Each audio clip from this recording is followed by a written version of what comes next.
حضرت علی رضی اللہ تعالیٰ عنہ نے فرمایا، مصائب کا مقابلہ صبر سے اور نعمتوں کی حفاظت شکر سے کرو۔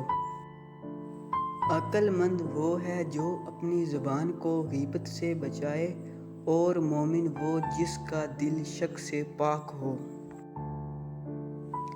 جب تمہارے دل میں کسی کے لیے نفرت پیدا ہونے لگے تو فوراً اس کی اچھائیوں کو یاد کرنے لگو۔